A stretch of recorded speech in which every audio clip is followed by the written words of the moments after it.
Or Yeah, I was 54? married for 30 years and then got divorced. 30 years? 30 years, yeah. I'm not interfering in your personal life, but I just, after 30 years, what did you... I just, there was a few indiscretions in my marriage that I don't want to go into, that decided I wanted my freedom. But 30 years is a long time. It is a long time. It is a long. My husband, he was very upset at the time, and my sons were upset, even though they were in their 20s.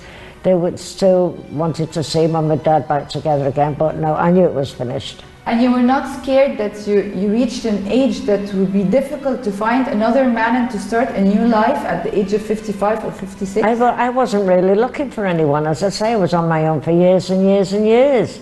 And it was only the fact that my son bought me a laptop that I started to scroll and found all these, there was lots of, it brought the world to my doorstep. Okay. And I absolutely loved it. And eventually I met Mohammed on Facebook. Yeah. You know, we just developed a bond. We had the same interests. I was interested in archaeology, and we liked doing boring things like literature and politics. And I knew this, I thought, this is an intelligent man. And you had issues concerning religion at the beginning, right? Pardon? You had issues concerning religion at the beginning. Yeah, that's right, yes. I was more or less an atheist. You know, I didn't believe that there was anything beyond this life. How did he convince you? Pardon? How did he convince you? How did Mohammed convince me? By his very personality and by explaining what Islam was all about. How it was a peaceful religion, you know, peaceful religion and a fair religion, because... You've been atheist for how many years?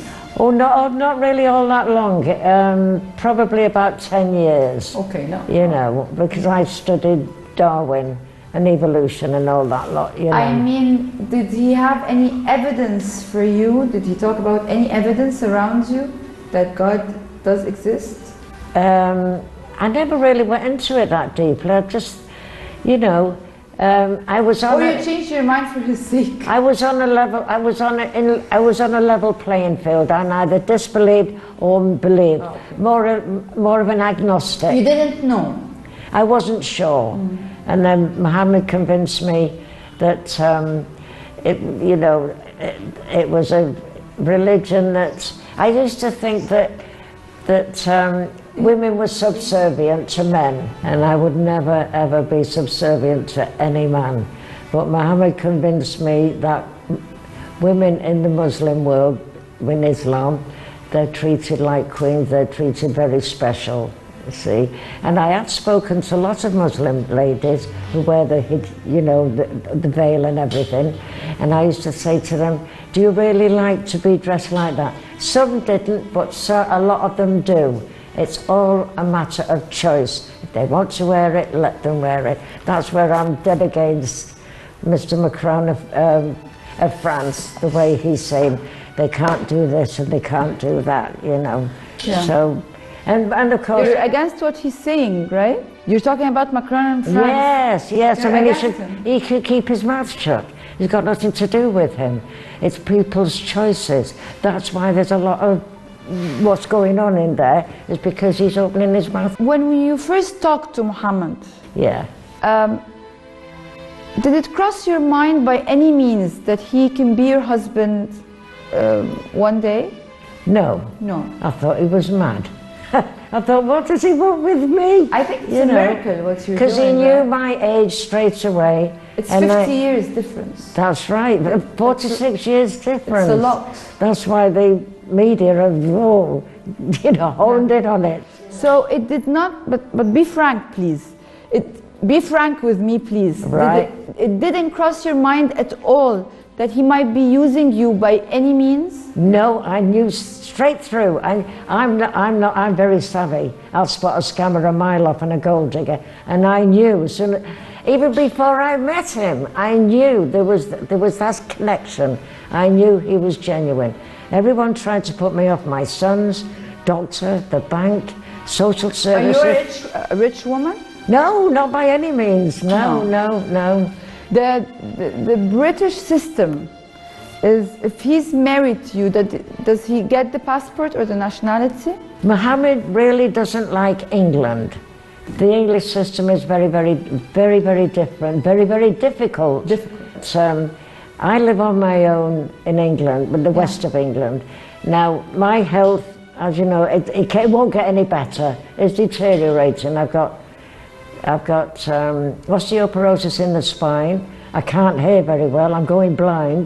I've had cancer twice, and we're going to go down that road that I would like Mohammed to come over to look after me. وانت عارف كده؟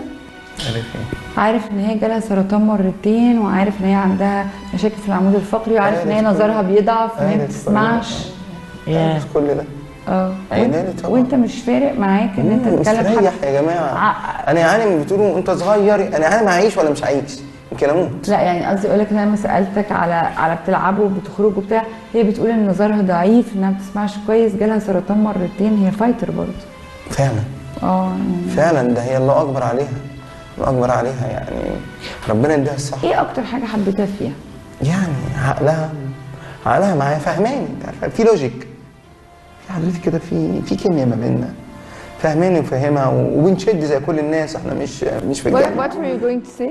We're both born under the sign of Virgo, and we're both perfectionists. I don't like untidiness. I like order. شهر واحد. I like order. And Mohammed takes his clothes up and drops them where they are. I pick everything up. هي تايد زيادة عني شوية. بتقول ان هم فيرجو، هم برج واحد، فبتقول ان هم دايما بيبقوا عايزين يوصلوا للمثالية، فده بيعمل مشاكل بينهم ان هم عشان زي بعض قوي.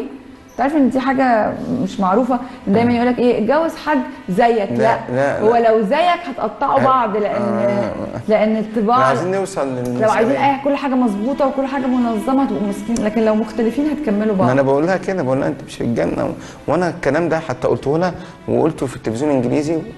انتوا يا جماعه مش عايشين في الجنه، كل بلد فيها الحلو وفيها الوحش. انتوا عندكم حاجات حلوه وحاجات وحشه، واحنا كذلك، كل الناس كذلك. فافوجئ بقى ان عندنا الناس في مصر، معلش انا اسف نرجع لموضوعنا، يعني هي قالت الكلام ده اللي قالته لحضرتك قدام الناس، قدام العالم كله، وبرضه مش سامعينه. لا انت وحش يا محمد. الست بتقول انا مش غنيه. لا يا عم، هي بتقول لك انا فقيره. لا انا جه في بالي الجنسيه. انت فاهمه؟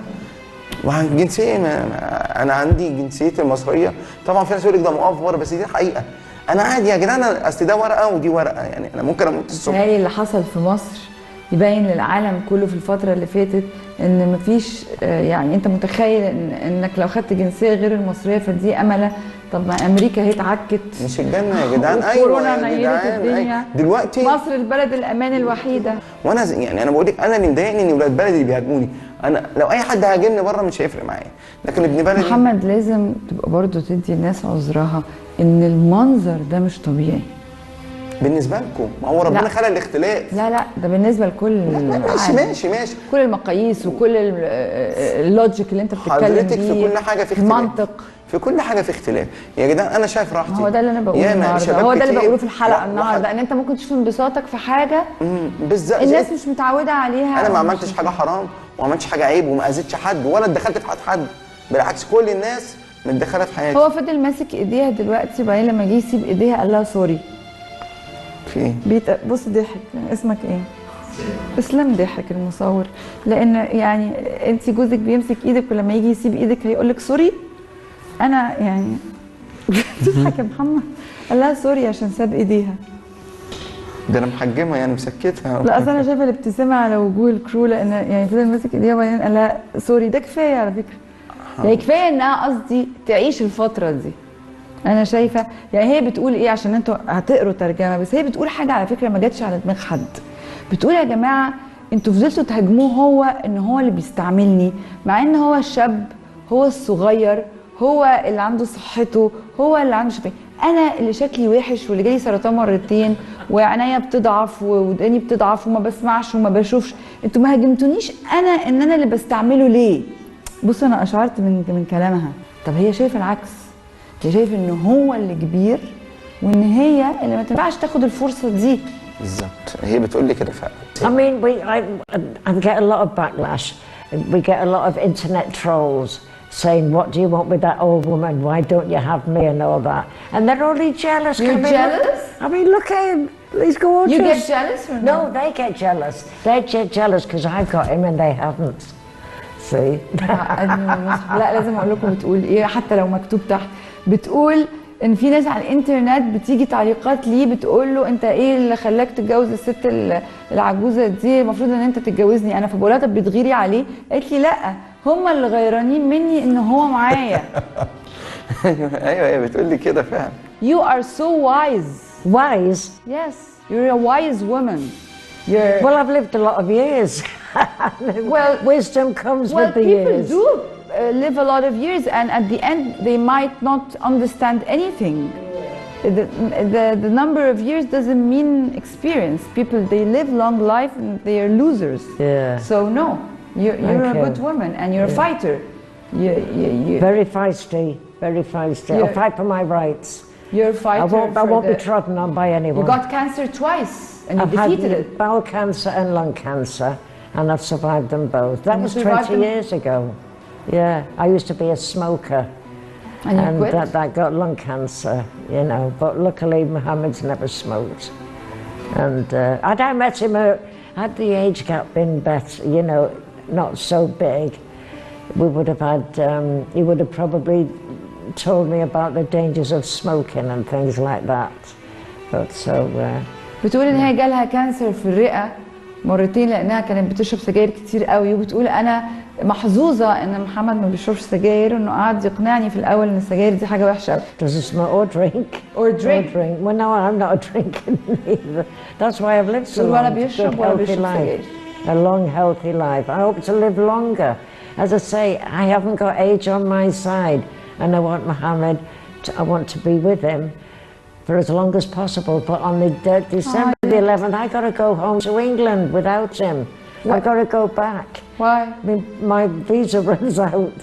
I only came here for 3 months. طب انت ما عملتلهاش اقامه And يعني؟ I got to go home on my own. It's going to be a very, very painful ما هي بتقولي part. الفيزا خلصت. لا عملت لها اقامه بس احنا لسه معانا شويه يعني في الفيزا، ما ينفعش اجددها لما تخلص.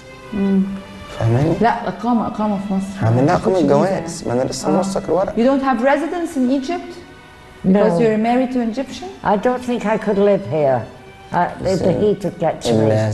I have a stoma. Do you know what a stoma is? Yeah. Stoma is a hole on the stomach because I had bowel cancer and it was sealed up. And it can't take certain spicy foods. And I do get a lot of الأكل stomach والحر problems there, بيتعب. you know. If I had to, if Mohammed couldn't get a visa for England because they may refuse him, then I would have to live here with him. I can't live without him. I really can't, you know. During the lockdown, بتقول ايه؟ بتقول during the lockdown in England, I was absolutely mortified because Egypt stopped the planes and I'd only just هي come back. سافرت قبل الطيران بيومين. الطيران قفل. Yeah, كورونا. in March. شهر مارس. Oh, when I nearly died. كنا I nearly. بتقول انا دلوقتي بتمنى ان انا اعيش عمر اطول عشان انا عايزه اعيش مع محمد. انها ما كانتش بتفكر في موضوع العمر ده، وبعدين لما اتجوزته وهي ما تقدرش تقعد في مصر عشان عندها مشاكل صحيه، مش هتقدر تستحمل الجو ولا تستحمل الاكل اللي كله سبايسز، يعني قصدها شطه وفلفل وحاجات كده وبتاع. I was so desperate during the lockdown. I was going to write to Richard Branson, see if he'd charter a special plane for me to get to come to Egypt. بتتكلم على فترة الكورونا انها فرقت بينها وبين جوزها، وان هي ما قدرتش تشوفه، وان هو ما كانش تقدر تجيله. وبتقول لو هو حتى لو انا صحتي ما تستحملش اني اقعد هنا، لو هو الانجليز ما ادولوش فيزا هضطر اجي اقعد هنا. Wrote to Boris Johnson as well. Prime هي كانت Minister. كلمته وبعتت له جواب. Nothing ventured, nothing بعتت له gained. جواب قالت له ايه؟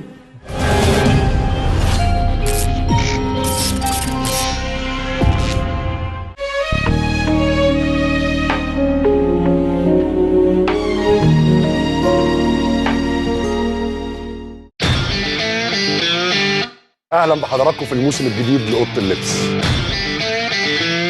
الكلام ده بقول لكم قبل اي حد، اتس سبورت شو. مره واحده اوضه اللبس بقت اشهر كلمه في الوسط الرياضي في مصر. طول، ملهوات، بيديروا عمل احترافي هيفضل الوضع زي ما هو. الناس دي ضيعت على نادي الزمالك اكتر من 10 مليون دولار. القصه دي مختلفه. لعيبه الاهلي النهارده كان عندهم الانضباط عالي قوي. اوضه اللبس بتاعت النادي الاهلي مظبوطه عشان في عدل شويه. ان الاوان ان موسيماني ياخد حقه. موضوع فرجاني ساسي في ناس حاولت تصدره للجمهور ان هو مصيبه. يلا يا جارم صح النايم، حط الكوره جوه الجون. خلاص بقت تعويسه بقى. اسطوره الاسبوع. اما تيجي تشوف التيم اللي انا لعبته في السيح ولا الاحلام. النهارده اوضه لبس اعظم لعيب جه في تاريخ مصر. المدرب لو مش مقنع للعيبه ان في الناحيه الفنيه يتكشف بسرعه. فقره ملوك الدفاع. في فرقه لما بيجي فيها جون بالكوره لغه الكوره، لو انا ماسكك مان ممكن سمير يعمل عليا انا بلوك، انت بتتحرك، وده اللي حصل مع السبايا. في اجيال للاسف ما شافتش الكابتن جمال عبد الحميد وهو بيلعب. عشان نوصل كاس عالم كان لازم نعدي من ضوابط افريقيا. كاس الامم الاوروبيه السنه دي مختلفه. امبارح اللي حصل في ماتش الدنمارك وفنلندا درس للجميع. الهدف الرئيسي من برنامجنا ان احنا نحدد مشكله ونناقشها بشكل كويس ونلاقي لها حل. اوضه اللبس مع ميدو من السبت الى الاربعاء 11 مساء على النهار. هذا البرنامج برعاية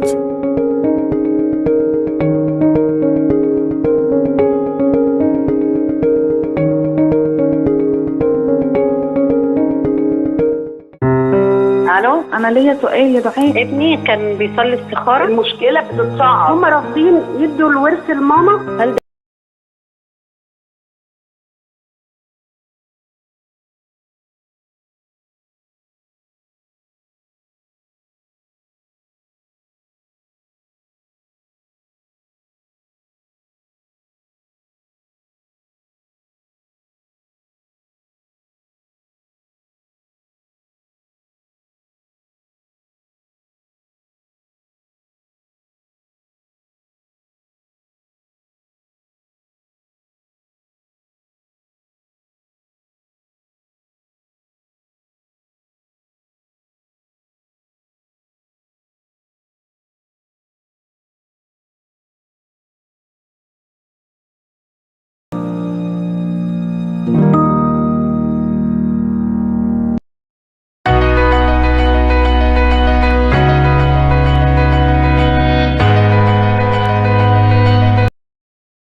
جاوب قالت له ايه؟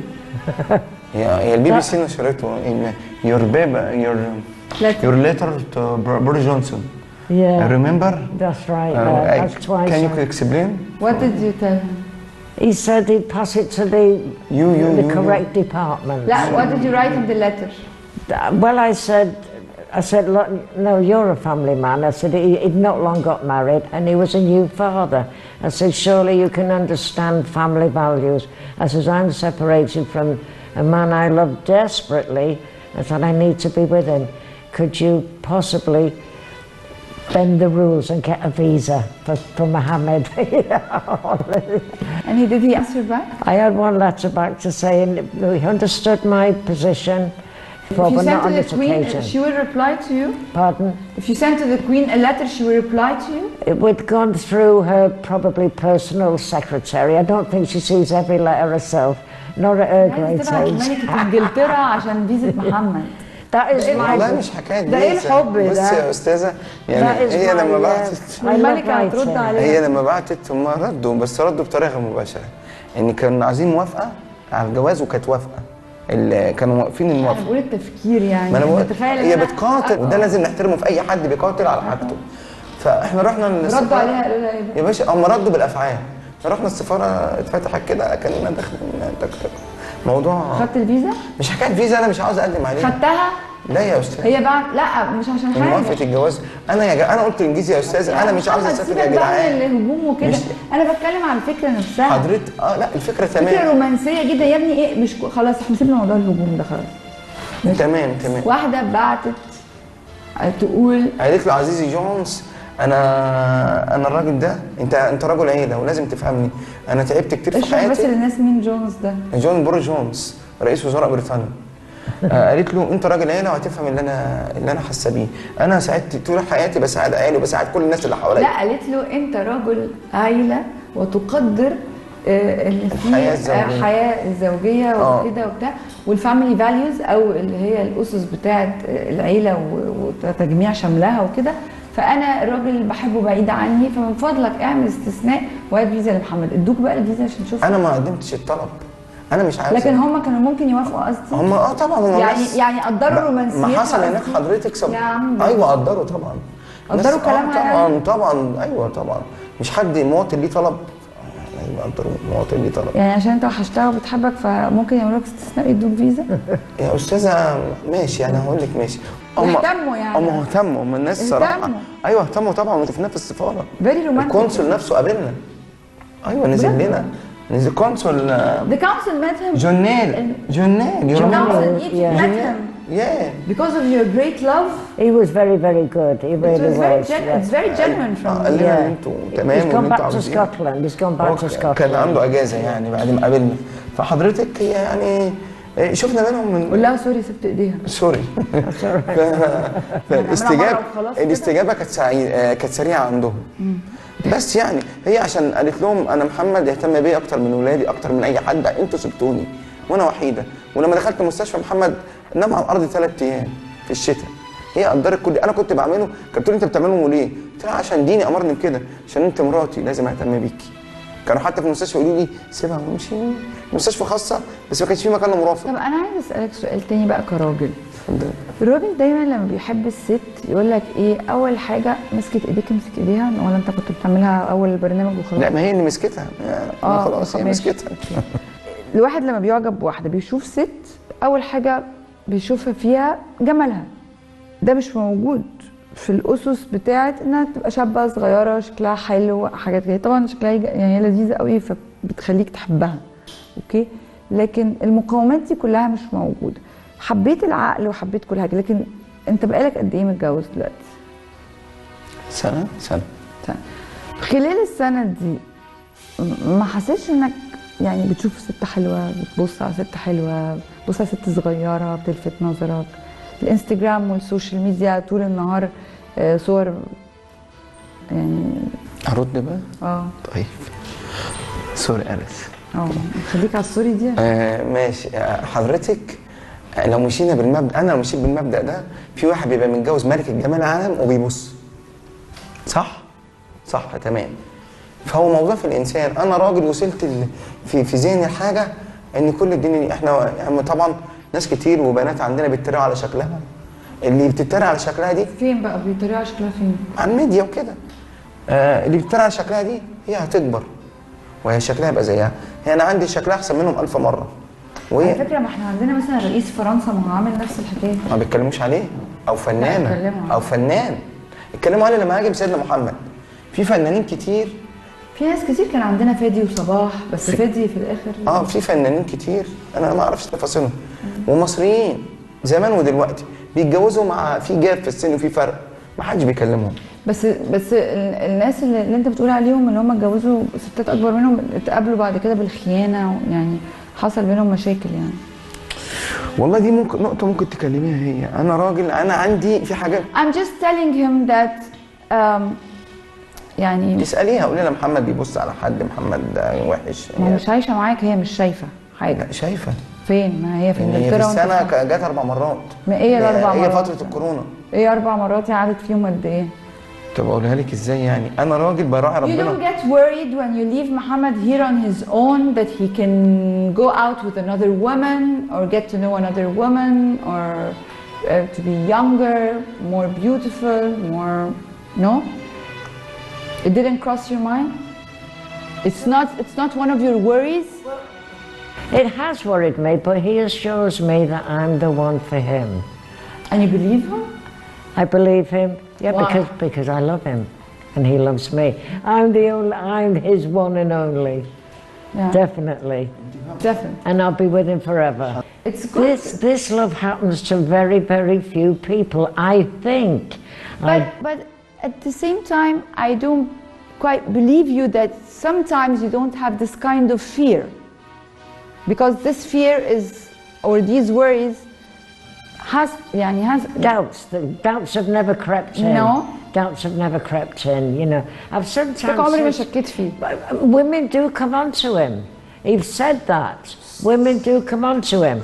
And I've said, what? He said, I tell them, I have woman. And he means me. هي بتمسك التليفون كأي ست مصرية. بيقول لك من ورايا بيقلب، استنوا بقى عشان انتوا هتجيبوا جلطة للناس. بيقلب في تليفوني فلقيت ناس بنات بتعكسه. هو هي اللي رادد، بتقلب، هي مش انا. هي بتقلب، فهو رادد. انا في ست في حياتي مش عايزه اعرف حد، يعني ما كانش موظف. You're saying he's a jealous man? Yes. He don't like me.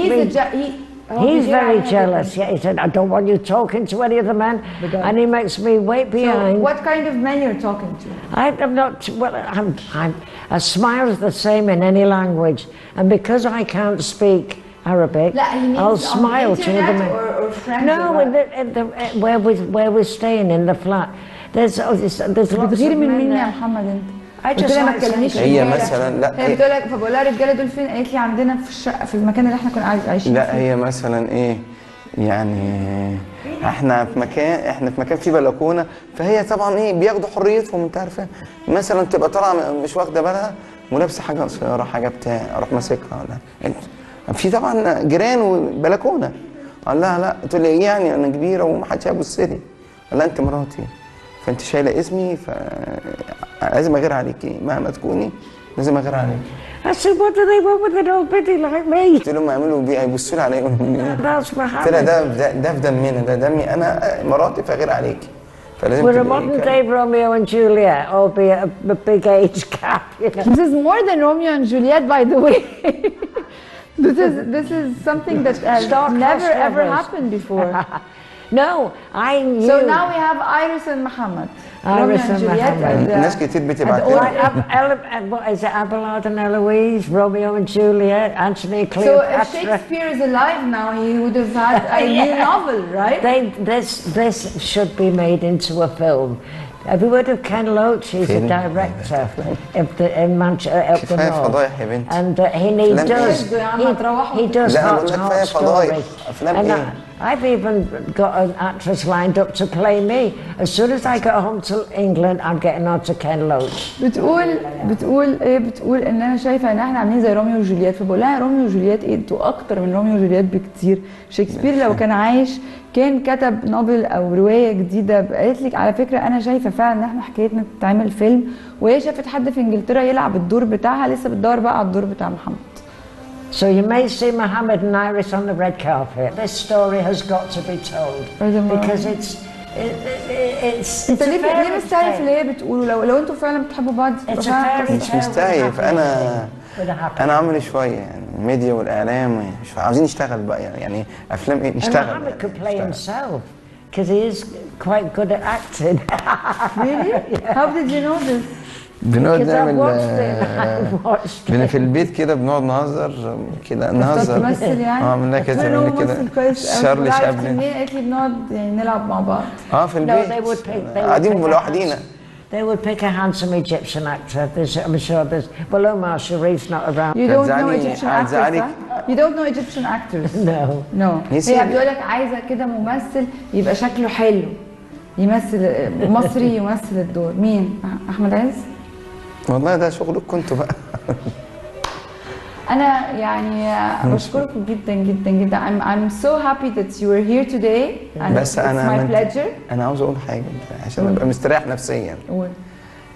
لأن كل الناس اللي بتهاجمنا يعني أنا ما وحش. دي حياتك أنت حر فيها. ماشي أنا يا ريت يفكروا كده.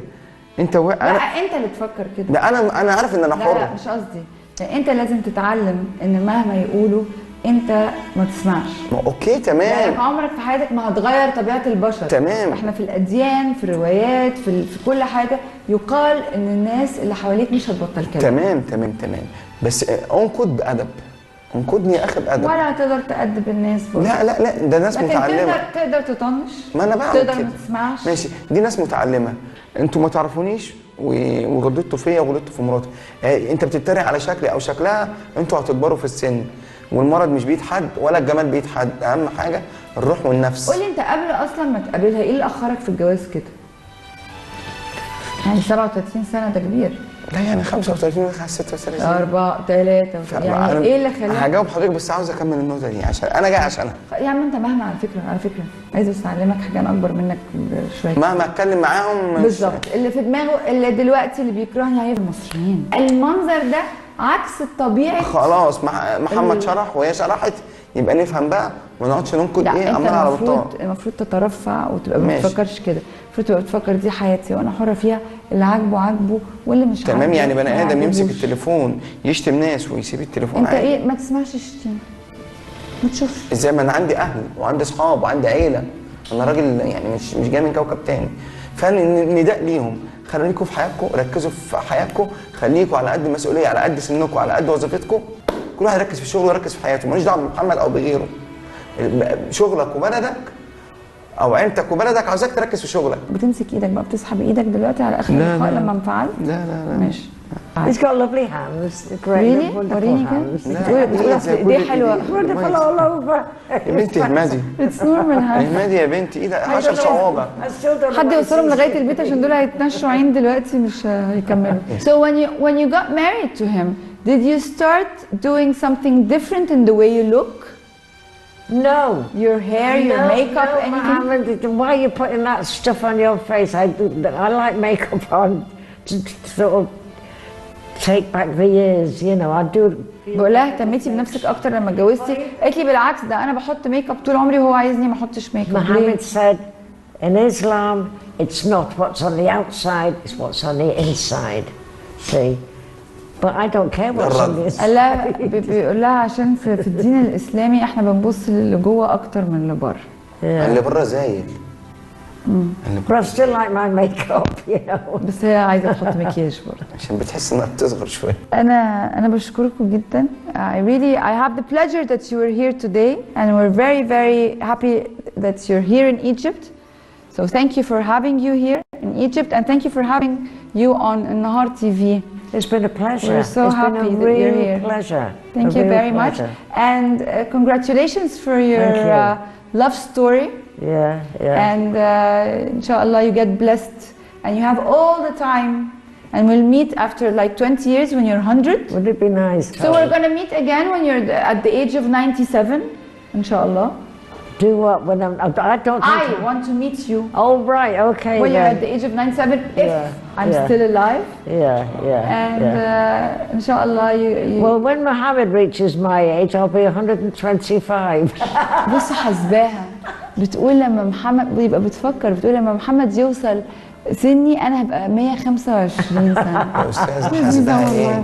ده انا فوجئت بيها معاها كشكول كاتبه طبعا احنا بقالنا كام سنه بنتكلم على الماسنجر انت عارفه وساعات بقى طول ما انا فاضي في الشغل او كده يعني خلص شغلي كنا بنتكلم كتير كاتبه اللي انا كنت بقولها بالحرف مجلد تنقل من ماسنجر. على فكره انتوا عارفين ان ساعات حتى لو ما بتحبوش اللي قدامكم من كتر ما اللي قدامكم بيحبوكوا غصب عنكم هتحبوه. يعني الراجل لما يلاقي واحده كاتبه مجلد للحاجات اللي هو كان بيقولها كل حرف زي ما بنقول السعادة نسبية، ومش كل واحد هيبقى سعيد بالحاجة اللي تبقى كويسة بالنسبة للآخر لغيره. أهم حاجة زي ما محمد بيقول إن احنا نخلينا في نفسنا وما ننتقدش ونركز في سعادتنا احنا بدل ما نركز ازاي الناس التانية ممكن تبقى سعيدة. أنا بشكركم جدا. Thank you very much. شكرا ليكي وللكاست كله. Thank you, wonderful.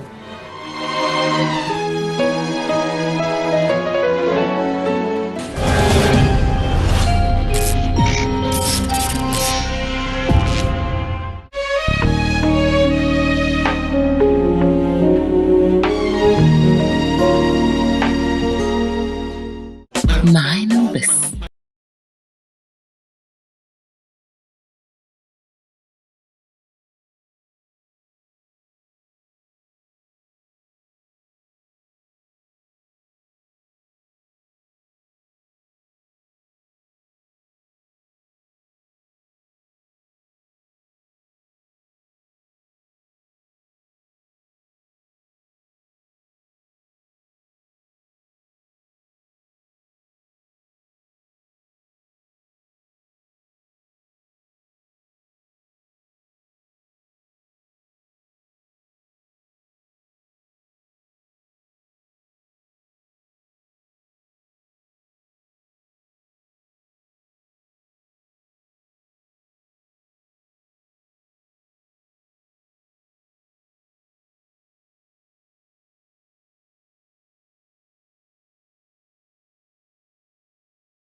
باذنجان، سمبوسه، بطاطا،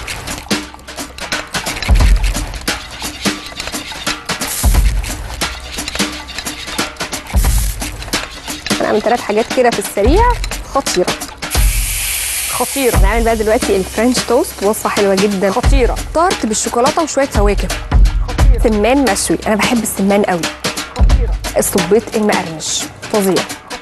هنعمل بودرة السحلب نفسها، ايه مكوناتها؟ فتة الزبادي بالفراخ، وصفة سهلة ولذيذة خالص.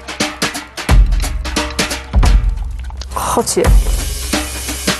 أكلة بيتي مع مروة الشافعي غدا 1:00 مساء على النهار.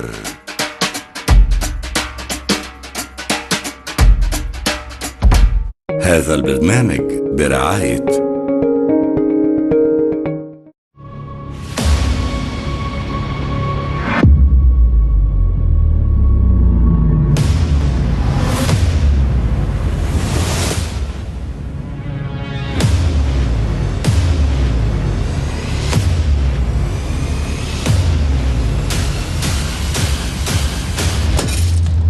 عند منار ده اسمه مرض نفسي. منار بيهرب من الواقع اللي كانت عايشة فيه.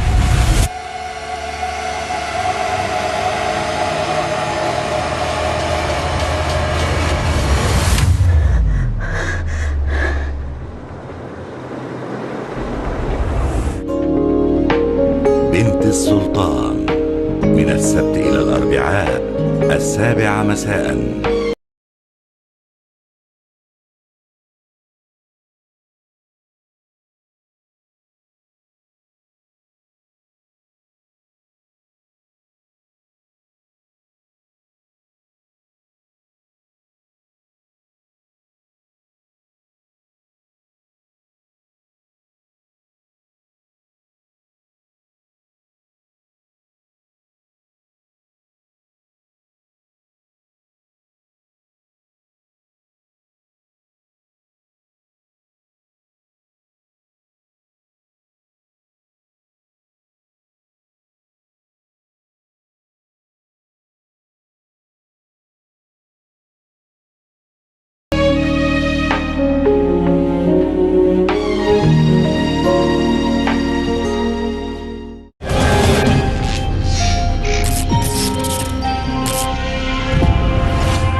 بجد مفيش مستحيل، ومفيش وقت الحاجة، ومفيش سن الحاجة، ومفيش ظروف ممكن تعوقك أو توقفك إنك تعمل حاجة.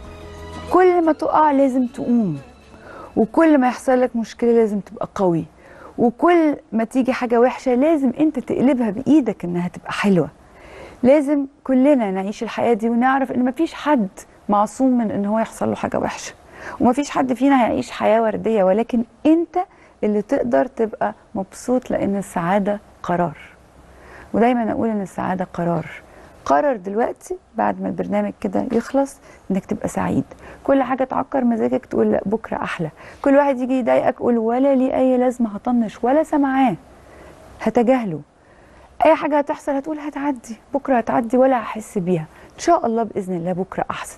انا هحقق، انا هذاكر عشان ابقى احسن، انا هجتهد عشان ابقى اغنى، انا هعامل الناس وهعمل خير كتير عشان الخير ده يرجع لي. ابقى ايجابي هتلاقي الايجابيه جات لك. واوعى لما تقع ما تقومش. مش هتلاقي حد ياخد بايدك غير نفسك. مش هتلاقي حد ياخد بايدك غير نفسك. خد ايدك في ايدك كده وقوم وتوكل على الله وابتدي حياه جديده، وكل اللي فات عوضه. ومتهيألي النهارده الحدوته او الحواديت اللي قلناها كفيله جدا انها تقولك ان فعلا ما فيش مستحيل. هقابلكم بكره مع حلقه قويه جدا. تصبحوا Alex, we'll say hey, say hello.